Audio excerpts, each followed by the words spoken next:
The animal control officer was walking away from my perfectly legal chicken coop, shaking his head in admiration of my setup, when he suddenly stopped dead in his tracks. His radio crackled to life as he stared over the fence into Karen's backyard, and what he saw there made him call for immediate backup. Within 30 minutes, a convoy of vehicles descended on Maple Ridge subdivision. But they weren't there for my chickens anymore. Karen, who had spent months harassing me about my supposedly illegal birds, was about to discover that sometimes karma comes with badges and search warrants. The irony was so thick you could cut it with a knife, especially when they started loading crate after crate of sick, neglected dogs into the animal control van, while my hens continued pecking peacefully in their spotless enclosure just 50 feet away. Before we carry on, please hit the subscribe button so you don't miss any more epic Karen stories, and let me know where you are watching from in the comments. It all started 6 months ago, when I moved into what I thought was going to be my dream home in the Maple Ridge subdivision. The house was perfect, a modest 3-bedroom colonial with a spacious backyard that practically begged for a garden and maybe a few chickens. I had always dreamed of having fresh eggs every morning, and after years of apartment living, the prospect of finally having enough space to keep a few hens felt like pure luxury. The previous owner had even left behind a small shed that would be perfect for conversion into a chicken coop with just a little work. The neighborhood seemed quiet and friendly when I first toured the house. Children rode bicycles down tree-lined streets, neighbors chatted over pristine white picket fences, and everything looked like it belonged in a magazine spread about suburban bliss. The HOA dues were reasonable, and the covenant restrictions seemed standard, mostly focused on maintaining property values through basic upkeep requirements and architectural guidelines. I read through every page of the homeowner association documents before signing, paying particular attention to any restrictions on pets or livestock, and found nothing that would prevent me from keeping a few backyard chickens. What I didn't anticipate was Karen Hendricks from 2 houses down. Karen was the kind of woman who seemed to have appointed herself as the unofficial neighborhood watch commander, the self-proclaimed guardian of property values and suburban decency. She was in her early 50s, always impeccably dressed, even when just checking her mailbox, with perfectly coiffed blonde hair that never seemed to move despite the Texas wind. Her house was a sprawling 2-story brick fortress that dominated its corner lot, complete with manicured landscaping that looked like it required a team of professionals to maintain. Every blade of grass was exactly the same height, every flower bed was geometrically perfect, and her driveway was pressure washed so regularly that it practically gleamed. From the moment I moved in, Karen made it clear that she was watching. She would appear at her front window whenever I carried boxes inside, her face pressed against the glass like she was conducting surveillance. When I introduced myself at the mailbox cluster the first week, she looked me up and down with barely concealed disdain and informed me that Maple Ridge was a quality neighborhood where people took pride in maintaining standards. The way she emphasized those words made it clear that she had already decided I didn't meet whatever arbitrary criteria she had established for acceptable neighbors. My first real run-in with Karen happened about a month after I moved in, when I started working on converting the old shed into a chicken coop. I had spent weeks researching local ordinances, obtaining the proper permits from the city, and designing an enclosure that would exceed all health and safety requirements. The city had been incredibly helpful, providing detailed guidelines for backyard chicken keeping and even recommending a local veterinarian who specialized in poultry care. Everything was completely above board and legal. But Karen didn't see it that way. I was installing hardware cloth around the run when I heard the distinctive click of high heels on concrete. Karen had marched across 2 yards in her pristine white pantsuit, her face flushed with indignation and her perfectly manicured hands clenched into fists at her sides. She stopped just outside my property line, careful not to actually step onto my land, but close enough that I could smell her overwhelming perfume mixing with the summer heat.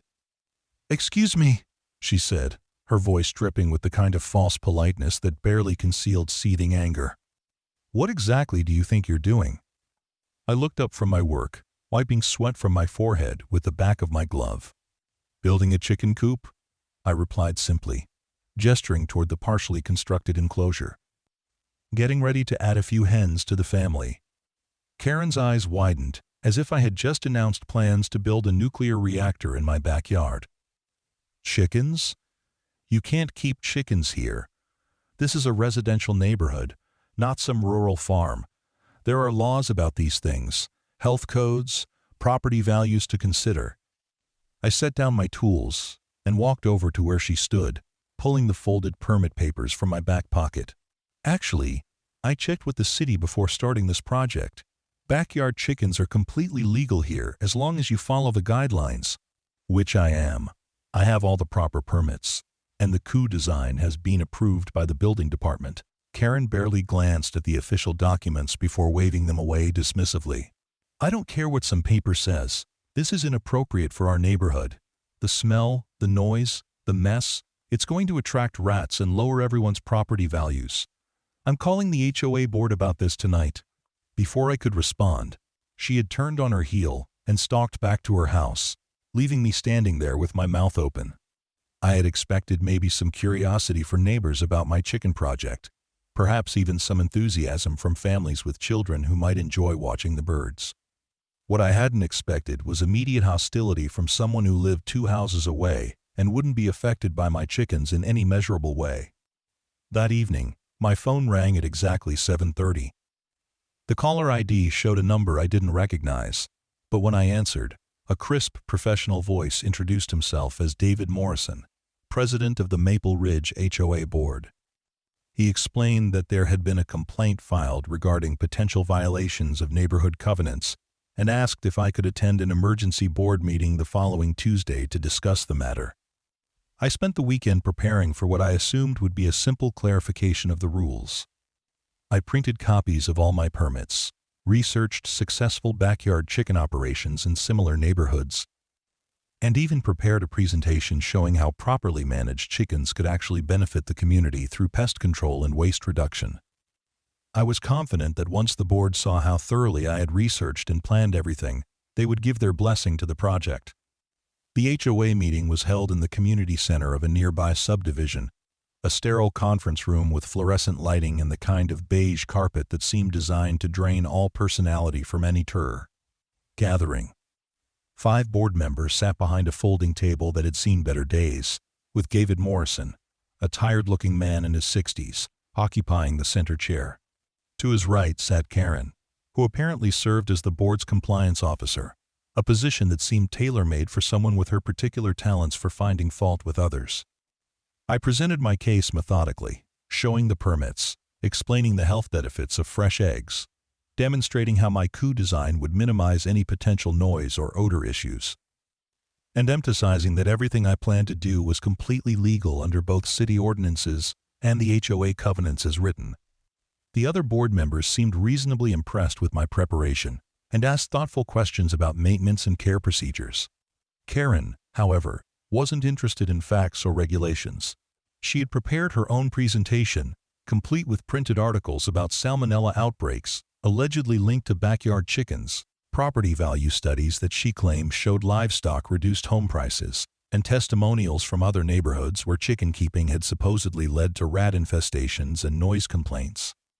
Most of her evidence was either outdated, taken out of context, or from sources with questionable credibility, but she presented it with the confidence of someone who had never been challenged on the accuracy of her claims.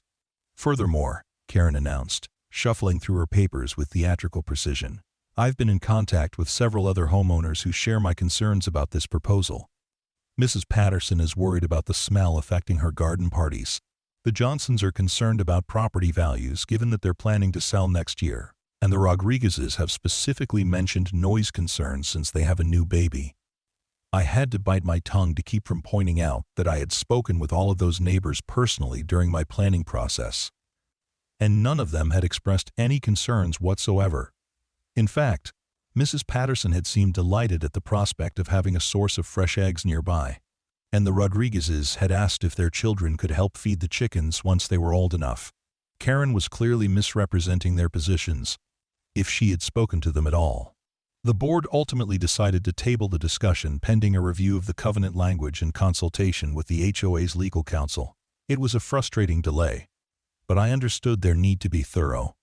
What bothered me more was the realization that Karen was going to fight this issue regardless of what the lawyers or city officials said. This wasn't really about chickens, or property values, or health concerns. This was about control. About Karen's need to impose her vision of suburban perfection on everyone around her. Over the next few weeks, while waiting for the board's final decision, I continued my preparations. I finished building the coop to city specifications, installed automatic watering systems and predator-proof fencing, and even had a veterinarian inspect the facilities to ensure they met the highest standards for animal welfare. Everything was ready except for the bean, actual chickens, which I would purchase only after receiving official approval from the HOA. Karen, meanwhile, escalated her campaign. She started leaving flyers in neighbors' mailboxes detailing the supposed dangers of backyard chickens, complete with gruesome photos of diseased birds that she had apparently downloaded from websites about industrial poultry operations. She organized what she called concerned citizens meetings in her living room. Though based on the lack of cars in her driveway during these events, attendance seemed minimal. She even started a petition, though when I managed to get a look at it, most of the signatures appeared to be from people who didn't actually live in our subdivision. The breaking point came about 6 weeks later, when I received a certified letter from the HOA legal counsel. After extensive review, they had determined that backyard chickens were indeed permitted under the current covenants, provided that all city permits were obtained and maintained, that the birds were kept primarily for personal use rather than commercial purposes, and that the setup met specific standards for cleanliness and noise control. My plans exceeded all their requirements, and I was officially authorized to proceed with my chicken-keeping project. I was thrilled, finally able to move forward with something I had been planning for months. That weekend, I drove to a reputable hatchery about an hour outside the city and selected 4 beautiful hens, a mix of Rhode Island Reds and Buff Orpingtons, known for their gentle temperaments and reliable egg production. The birds settled into their new home immediately, exploring their spacious run and quickly establishing a pecking order that involved more posturing than actual conflict. Karen's reaction to my official authorization was swift and predictable. She immediately filed an appeal with the HOA board, claiming that the legal opinion was flawed and that she was prepared to take the matter to court if necessary. When that failed to gain traction, she started calling city departments, trying to find someone who might override the permits that had already been issued. She contacted the health department, the building department, code enforcement, and even the mayor's office, insisting that my chickens posed an imminent threat to public safety. Each investigation came back the same way. My setup was legal, properly maintained, and posed no threat to anyone. The chickens were healthy and well cared for. Their enclosure was clean and secure, and there were no noise or odor issues that violated any municipal standards. If anything, the inspectors seemed impressed with the quality of my facilities and the obvious care I took in maintaining them. But Karen wasn't finished. If official channels wouldn't give her the results she wanted, she would find other ways to make my life difficult. She started calling the police with noise complaints during the early morning hours when roosters would typically crow, apparently not realizing that hens make very little noise and that I didn't have any roosters anyway. She filed complaints with the Postal Service claiming that my chickens were interfering with mail delivery, though the mailbox was nowhere near the coop. She even tried to get the fire department involved by claiming that my wooden coop structure was a fire hazard, despite the fact that it had been built to code and inspected multiple times. Each false complaint required my time and attention to address. I had to meet with various officials, provide documentation, and explain the same basic facts over and over again. It was exhausting and frustrating, especially since every investigation concluded that there were no violations or legitimate concerns. I started to feel like I was being harassed not just by Karen, but by the entire system that allowed her to weaponize regulatory processes against a neighbor she simply didn't like. The harassment escalated beyond just official complaints. Karen started taking photos of my backyard from her second-story windows, claiming she was documenting violations, but really just trying to intimidate me. She would stand at her fence line during my morning chicken feeding routine, timing my activities and taking notes on a clipboard like she was conducting some kind of scientific study. She even started following me when I left the house, pulling out of her driveway just after I did and driving behind me for several blocks before turning off in a different direction. It was during one of these surveillance episodes that I noticed something odd about Karen's own property. While she was so concerned about my 4 chickens and their supposedly negative impact on the neighborhood, her own backyard seemed to have a lot more activity than would be expected from someone with just 1 or 2 pets. I could hear dogs barking at all hours, not just the occasional recreational barking of family pets, but the constant, distressed vocalizations of animals in some kind of distress. There were delivery trucks pulling up to her house several times a week, and I occasionally glimpsed people carrying pet carriers or crates around the side of her house toward the backyard. Karen had always claimed to be a dog lover, and I knew she showed purebred poodles at various competitions around the state. She often bragged about her champion bloodlines and the prestigious awards her dogs had won over the years. But the level of activity around her house seemed excessive for someone who was just showing a few dogs as a hobby. The barking was almost constant during certain parts of the day, and there seemed to be far more animals on her property than would be reasonable for personal enjoyment or even serious competitive showing. I started paying closer attention to Karen's property, not out of any desire for revenge, but because something genuinely seemed off about the situation. The irony wasn't lost on me that while she was obsessing over my 4 chickens, she might actually be running some kind of commercial operation that would violate both city ordinances and HOA covenants far more seriously than my small flock ever could. My suspicions were confirmed about 3 months after I had gotten my chickens, during what turned out to be Karen's final and most dramatic attempt to get rid of my birds. She had apparently grown tired of official channels failing to give her the results she wanted, so she decided to escalate to what she clearly thought would be the nuclear option: animal control. It was a Tuesday morning in late September, and I was in my home office working on a client project when I heard the distinctive sound of a diesel truck pulling into my driveway. Through my window, I could see a white vehicle with the city animal control logo parked behind my car, and a uniformed officer walking toward my front door with a clipboard in his hand. My heart sank as I realized that Karen had found yet another way to cause trouble, but I also felt a surge of confidence because I knew my chickens were legal, healthy, and properly cared for. Officer Martinez was a pleasant man in his 40s who seemed genuinely apologetic about having to follow up on what was obviously a nuisance complaint. He explained that he was required to investigate any reports of potential animal welfare violations or illegal livestock keeping, but his tone suggested that he suspected this was going to be another waste of his apparate time. He had clearly dealt with enough neighborhood disputes to recognize the pattern of harassment disguised as legitimate concern. "Ma'am, I have to ask you some questions about the chickens you're keeping on this property," he said, consulting his notes. "I've received a complaint alleging that you're operating an unlicensed commercial poultry operation, that the birds are kept in unsanitary conditions, and that they're causing noise and health hazards for the surrounding neighborhood." I couldn't help but laugh at the absurdity of the allegations. "Officer Martinez, I'd be happy to show you my setup. I think you'll find that whoever made this complaint was either seriously misinformed or deliberately exaggerating the situation." We walked around to the backyard, where my 4 hens were contentedly scratching around their spacious run, occasionally clucking softly to each other as they searched for interesting insects or seeds. Their coop was spotless, their water was fresh and clean, and their feathers were glossy with good health.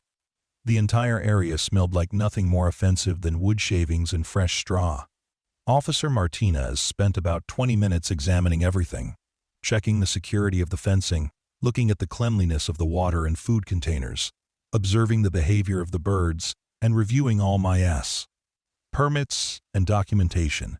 He even took photos of the setup from multiple angles, though I got the impression this was more to document how well maintained everything was, rather than to gather evidence of violations. "Ma'am, I have to say, this is one of the nicest backyard chicken operations I've ever seen," he said, putting his clipboard away. "Your birds are obviously healthy and well cared for. Your facilities exceed all the requirements for cleanliness and security, and you've got all the proper permits and documentation.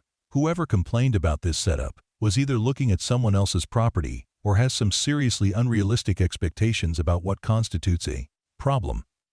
I felt vindicated but also frustrated that I had to keep proving the same points over and over again. Officer Martinez, I appreciate your thoroughness, but I have to ask, is there any way to stop these false complaints?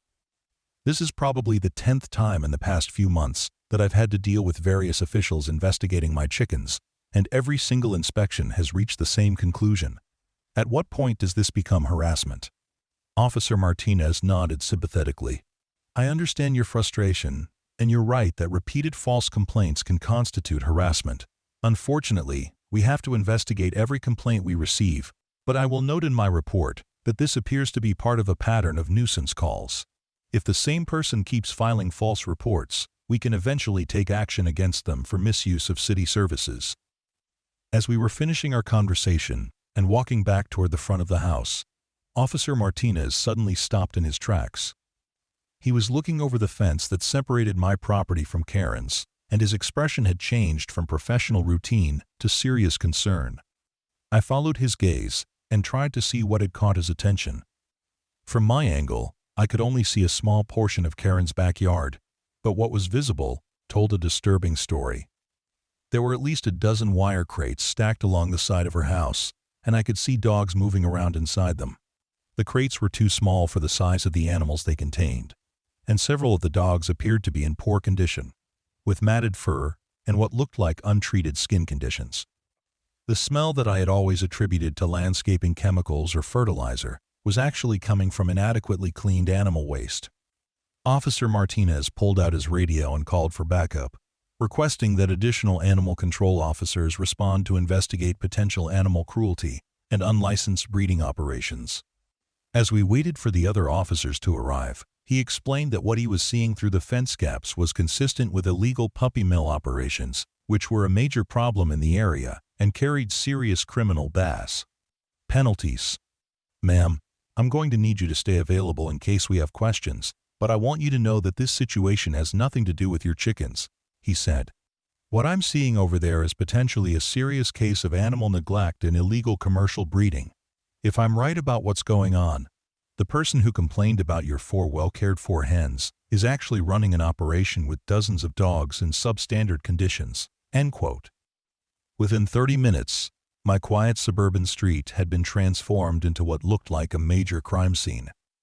3 additional animal control vehicles had arrived, along with a police car and an unmarked sedan that I later learned belonged to a detective who specialized in animal cruelty cases. Officers were walking around Karen's property with cameras and clipboards, documenting everything they could see from public areas before obtaining a search warrant to enter the premises. Karen emerged from her house in a state of obvious panic, demanding to know what was happening and insisting that the officers had no right to be on her property. She was dressed in her usual perfect attire, but her composure was completely shattered as she realized that her backyard operation was being exposed. She kept pointing toward my house and shouting about my illegal chickens, apparently unable to understand that the focus had shifted entirely to her own violations. The search warrant was obtained with remarkable speed, probably because what the officers could observe from outside the property was so obviously problematic. When they were finally able to enter Karen's backyard, what they found was even worse than what could be seen from my fence line. There were over 40 dogs on the property, kept in cramped wire cages that were stacked 3 high in some areas.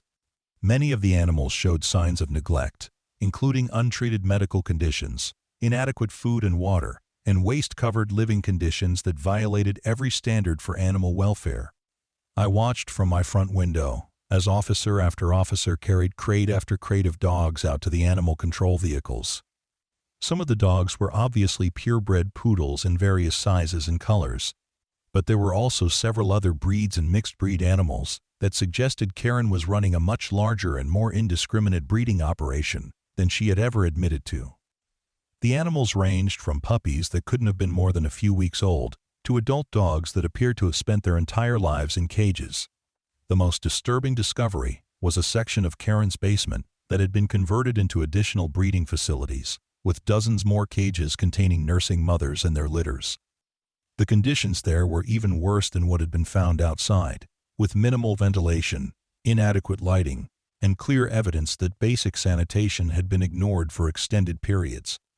Several of the adult females appeared to be suffering from infections and other health problems that had gone untreated for weeks or possibly months. As the extent of Karen's operation became clear, neighbors began gathering on the sidewalk to watch the proceedings. Many of them expressed shock and disgust at what was being revealed, and several mentioned that they had noticed unusual activity around Karen's house, but had never imagined anything this serious was happening.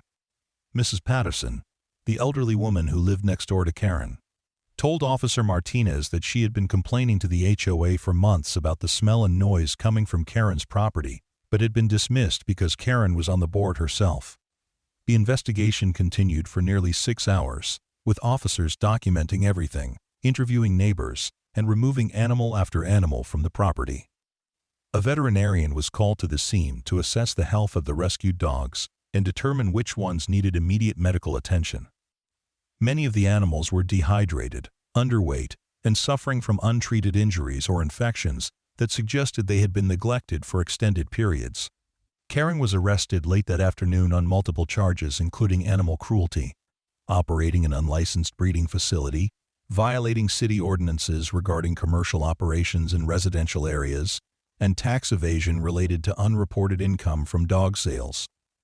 The detective explained that they had found records suggesting Karen had been selling puppies for thousands of dollars each, without reporting the income or paying proper taxes, making this both an animal welfare case and a bail. Financial crime. The irony of the situation was almost overwhelming.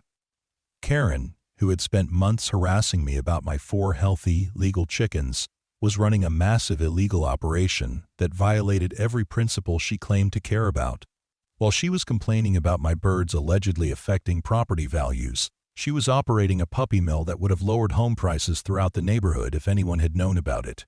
While she was worried about my chickens attracting rats, her own property was infested with parasites and disease due to inadequate sanitation. The charges against Karen were serious enough that she faced potential jail time if convicted. Operating an unlicensed commercial breeding facility was a felony in our state, and the number of animals involved made this a major case that attracted attention from animal rights organizations and local media. The tax evasion charges were being handled by federal authorities, who estimated that Karen had failed to report hundreds of thousands of dollars in income over the past several years. The HOA board held an emergency meeting the following week to address the situation. Karen was immediately removed from her position as compliance officer and suspended from the board pending the outcome of her criminal case. The other board members expressed shock and embarrassment that someone in a leadership position had been violating so many laws and regulations, while simultaneously harassing other homeowners for minor and completely legal activities. David Morrison, the board president, personally called me to apologize for the months of harassment I had endured, and to assure me that there would be no further challenges to my chicken-keeping activities. He also mentioned that several neighbors had approached the board to express support for my chickens and to request information about starting their own backyard flocks, apparently inspired by seeing how well my birds were cared for and how little impact they actually had on the neighborhood. The legal proceedings against Karen moved forward over the following months. The evidence against her was overwhelming, with dozens of photographs documenting the poor conditions, veterinary reports detailing the health problems of the rescued animals, and financial records showing years of unreported income. She eventually pleaded guilty to reduced charges in exchange for paying substantial fines and restitution for the care of the rescued animals. But she still faced significant jail time and was required to surrender any remaining animals on her property. The rescued dogs were distributed among various animal shelters and rescue organizations throughout the state. Many of them required extensive medical treatment and rehabilitation before they could be placed in adoptive homes, and several of the older breeding females had health problems so severe that they required ongoing care for the rest of their lives. The total cost of caring for all the animals was estimated at over $100,000, which Karen was required to pay as part of her restitution. Karen's house went up for sale about 6 months later, after she was unable to pay the fines and legal fees associated with her case. The property sold for significantly less than comparable homes in the neighborhood, partly because of the negative publicity associated with the case, and partly because of the extensive damage to the house and yard that resulted from her illegal breeding operation. The new owner spent months renovating and decontaminating the property before moving in.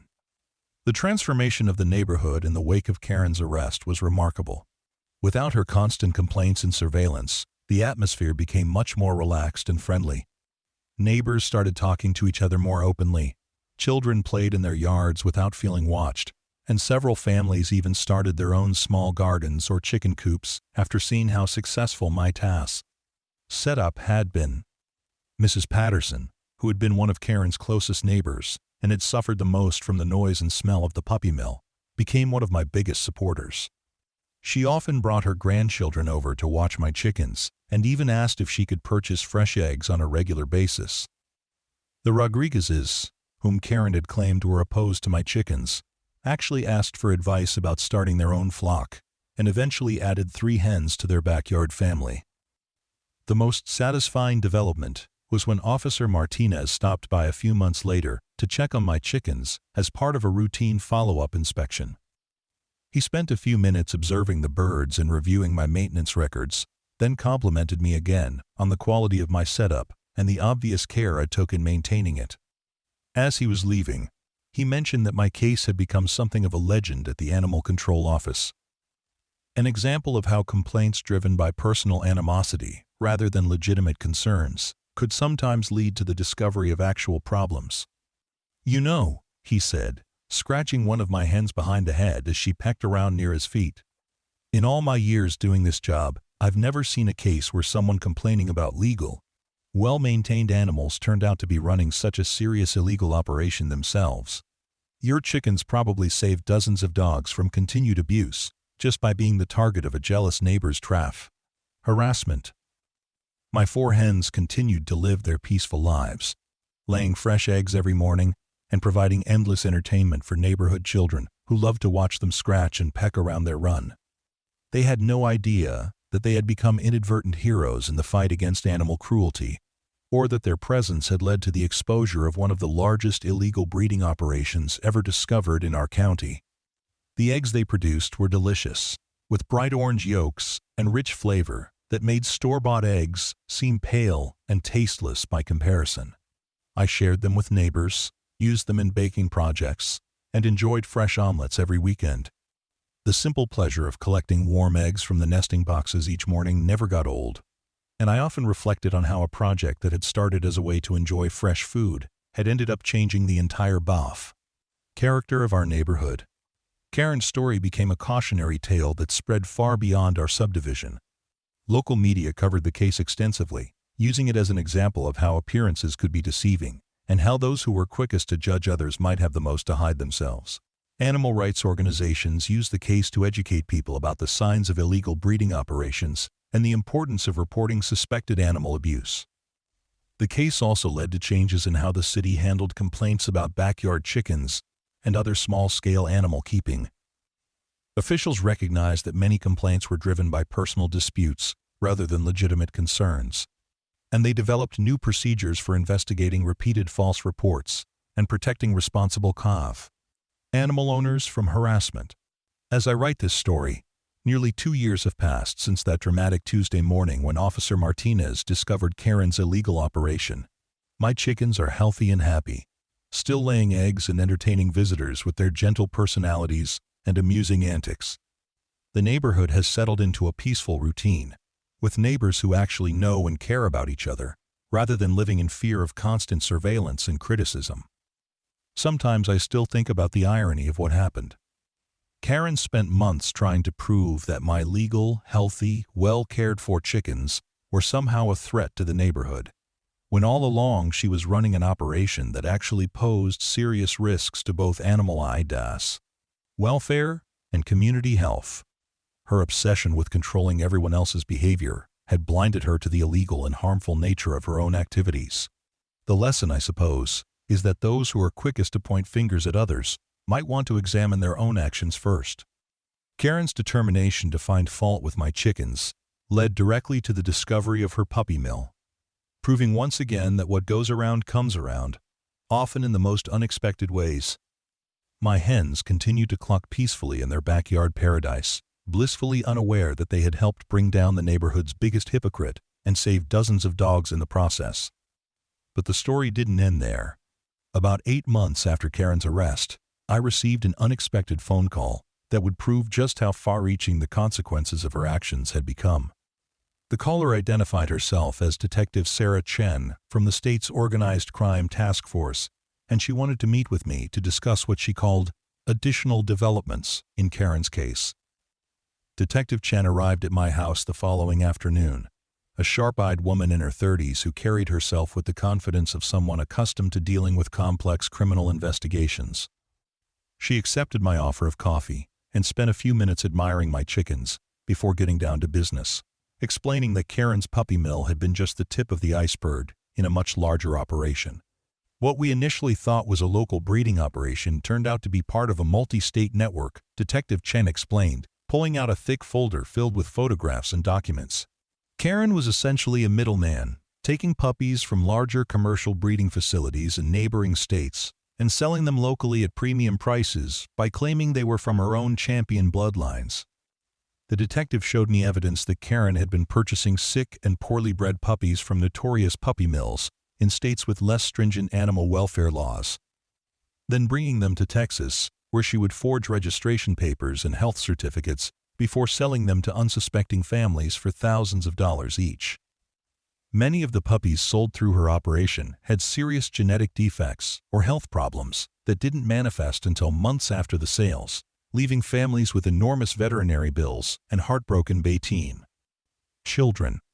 The really disturbing part, Detective Chen continued, is that we've traced at least 15 cases of families who bought supposedly healthy purebred puppies from Karen, only to have the animals die within the first year from genetic conditions or diseases they contracted at her facility. Some of these families spent their life savings on what they thought were therapy dogs for disabled DAS children, only to lose the animals just when the kids had formed strong emotional bonds. This revelation added an entirely new dimension to Karen's crimes. She wasn't just neglecting animals and evading taxes, she was systematically defrauding families and causing emotional trauma to children who had lost beloved pets due to her deceptive practices. The financial losses suffered by her victims totaled well over $500,000, not including the emotional damage that couldn't be quantified in monetary terms. Detective Chen explained that my role in exposing Karen's operation had been crucial to unraveling the larger network.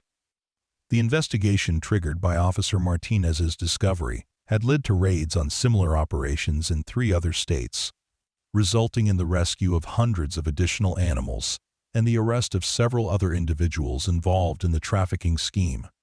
Federal authorities were now treating the case as a major racketeering investigation with potential connections to other forms of organized crime. Without your chickens bringing Karen to our attention, this network might have continued operating for years, the detective told me. The people running these operations are usually very careful to keep a low profile and avoid drawing attention to themselves.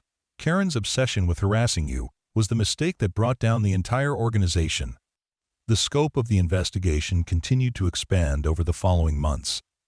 Federal agents discovered that Karen had been laundering money through fake dog show winnings and fictitious stud fees, using a complex web of shell companies and offshore accounts to hide her illegal income. She had also been involved in smuggling puppies across international borders, bringing animals from countries with minimal health screening into the United States without proper quarantine procedures. The international trafficking charges carried much more serious penalties than the original animal cruelty and tax evasion counts. Karen was now facing the possibility of 20 years in federal prison, and prosecutors were seeking forfeiture of all her assets, including her house, cars, and bank accounts. The investigation had revealed that she had accumulated wealth far beyond what would be possible from legitimate dog breeding, suggesting that her criminal activities had been going on for much longer than anyone had initially suspected. One of the most shocking discoveries was a storage unit Karen had been renting under a false name, filled with the preserved bodies of dogs that had died in her care. Forensic analysis revealed that many of these animals had suffered from treatable conditions that Karen had simply ignored, allowing them to die rather than spending money on veterinary care. The evidence suggested that she viewed the animals purely as inventory, with no regard for their welfare or suffering. This discovery led to additional charges of animal abuse and improper disposal of animal remains. It also provided crucial evidence about the scale of Karen's operation, showing that the mortality rate among her animals was far higher than what would be expected, even in commercial breeding facilities with minimal BIM standards. The forensic veterinarian estimated that Karen had been responsible for the deaths of at least 200 dogs over a 5-year period. The impact on our neighborhood continued to evolve as more details of Karen's crimes became public. Property values, which Karen had claimed to care so much about, actually increased significantly once news of her arrest spread and potential buyers realized they wouldn't have to deal with the noise, smell, and illegal activity that had been emanating from her property. The new owners of her former house discovered extensive damage that had been hidden beneath cosmetic improvements, including structural problems caused by animal waste and inadequate ventilation in the basement crate breeding areas. Several of my neighbors came forward with stories about their own negative experiences with Karen that they had previously been afraid to report. Mrs. Patterson revealed that Karen had been secretly recording conversations with neighbors and using the information to file false complaints with various city departments. The Johnsons disclosed that Karen had actually tried to sabotage their home sale by spreading rumors about neighborhood problems to potential buyers. Even families who had seemed to support Karen admitted that they had been intimidated into compliance by her threats to make their lives difficult if they didn't cooperate with her campaigns. The revelation of Karen's crimes also led to a thorough review of HOA procedures and policies. The board discovered that Karen had been abusing her position as compliance officer to target homeowners she personally disliked while ignoring actual violations committed by people she considered allies. She had created a climate of fear and surveillance that had prevented legitimate complaints from being addressed while wasting resources on manufactured controversies. The new HOA board, elected after Karen's removal, implemented strict guidelines for complaint procedures and conflict of interest policies to prevent future abuse of authority. They also established an ombudsman program to ensure that homeowners who felt they were being unfairly targeted would have someone to advocate for them. The toxic atmosphere that Karen had created was gradually replaced by a genuine sense of community and mutual support. About a year after the initial arrests, I was contacted by a victim advocacy organization that was working with families who had been defrauded by Karen's puppy sales. They asked if I would be willing to speak at a press conference about how the investigation had started, emphasizing the importance of reporting suspected animal abuse, even when it might seem like a personal dispute between neighbors.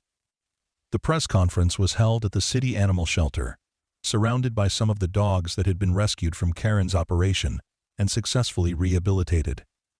Many of these animals had found loving homes after months of medical treatment and behavioral training, though some would require ongoing care for the rest of their lives due to the neglect they had suffered.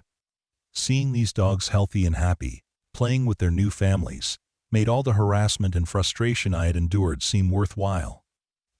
During my speech, I talked about the importance of standing up for what's right, even when faced with intimidation and false accusations. I emphasized that my chickens had been legal and well cared for from the beginning, and that Karen's campaign against them had been driven by personal animosity rather than legitimate concerns. The real lesson, I suggested, was that citizens have a responsibility to look beyond surface appearances and personal conflicts to identify actual threats to animal welfare and community safety. The event attracted significant media attention, with news outlets from across the region covering the story of how a neighborhood dispute over backyard chickens had led to the exposure of a major criminal enterprise. Animal rights organizations used the case as an example of how concerned citizens could make a difference by refusing to be intimidated by bullies and persisting in doing what they believed was right. The legal proceedings against Karen and her co-conspirators continued for nearly 2 years, with multiple trials and plea negotiations as prosecutors worked to dismantle the entire network. Karen ultimately received a sentence of 12 years in federal prison, along with a requirement to pay over $800,000 in restitution to her victims. Several other members of the trafficking network received similar sentences, effectively shutting down an operation that had been causing animal suffering and defrauding families across multiple states. During the sentencing hearing, I was allowed to give a victim impact statement, though I felt somewhat awkward claiming victim status when so many families had suffered much greater losses. I focused on the broader impact of Karen's actions, emphasizing how her abuse of regulatory processes and harassment of canned, law-abiding citizens had undermined trust in legitimate authority and made it harder for real problems to be addressed effectively. The judge noted in her sentencing remarks that Karen's case demonstrated the importance of citizens being willing to stand up to neighborhood bullies and report suspicious activity even when they might face personal retaliation. She also praised the professionalism of Officer Martinez and the other officials who had taken the initial complaint seriously and conducted thorough investigations despite the obvious personal animosity driving the FIA. Reports. As Karen was led away in handcuffs, I felt a complex mix of emotions. There was certainly satisfaction in seeing justice served and knowing that her victims would receive some compensation for their losses. But there was also sadness at the waste of what could have been a productive life, and reflection on how differently things might have turned out if Karen had channeled her energy into positive community involvement rather than harassment and illegal activities. The story became something of a local legend, referenced whenever discussions arose about neighbor disputes or animal welfare issues. My chickens, now 4 years old and still laying eggs regularly, had become minor celebrities in their own right, with visitors occasionally stopping by to see the birds that had helped expose a major criminal operation. I started giving them names based on detective characters, a small tribute to their inadvertent role in solving crimes. The community garden that replaced Karen's overgrown landscaping became a symbol of the positive changes that had taken place in our neighborhood. Families worked together to maintain vegetable plots and flower beds. Children learned about sustainable growing practices, and the space hosted regular community events that brought neighbors together in ways that had been impossible during Karen's reign of surveillance and suspicion. Local law enforcement agencies started using my case as a training example for officers dealing with neighbor disputes and animal complaints. The story illustrated how personal conflicts could sometimes mask more serious underlying problems, and how thorough investigation of seemingly minor complaints could lead to the discovery of major crimes. Officer Martinez was promoted to supervisor partly based on his handling of my case and his ability to recognize the signs of a larger criminal operation. The rescued dogs from Karen's operation became ambassadors for animal welfare causes throughout the region. Many of their new families became involved in advocacy work, sharing their stories about the rehabilitation process and the importance of supporting legitimate rescue organizations rather than commercial breeding operations. Several of the dogs were trained as therapy animals, providing comfort to children and adults dealing with trauma, which seemed like appropriate justice given that Karen's crimes had caused so much emotional pain. Educational programs developed around the case reached thousands of families, teaching them how to identify responsible breeders, recognize signs of puppy mills, and report suspected animal abuse. The programs emphasized that animals deserve protection regardless of whether they're purebred show dogs or backyard chickens, and that communities have a responsibility to look out for vulnerable creatures that can't speak for themselves. My own involvement in animal welfare advocacy grew significantly after the case concluded. I started volunteering at the local animal shelter, helping with care for animals recovering from abuse and neglect situations. The experience gave me a deeper appreciation for the work that rescue organizations do and the challenges they face in dealing with the aftermath of criminal operations like Karen's. The chickens that had started it all continued to thrive, now joined by 2 additional hens that I had added to the flock with full support from the neighborhood and HOA.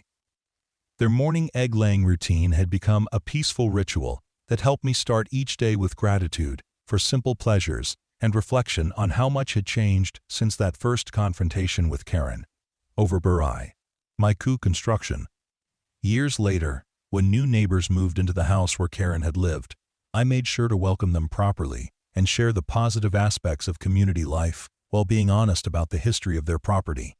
Most were relieved to learn that the problems associated with the previous owner were completely resolved, and many expressed appreciation for the openness and support they found in a neighborhood that had learned the value of genuine cooperation over artificial conformity. The legacy of those 4 hens extends far beyond the fresh eggs they provided or the entertainment they offered to visiting children. They became symbols of the importance of standing up for what's right, the value of thorough investigation over surface judgments, and the unexpected ways that small acts of defiance against bullying can lead to major positive changes for entire communities. Sometimes the most ordinary decisions, like wanting fresh eggs for breakfast, can have extraordinary consequences that reach far beyond anything we could have imagined.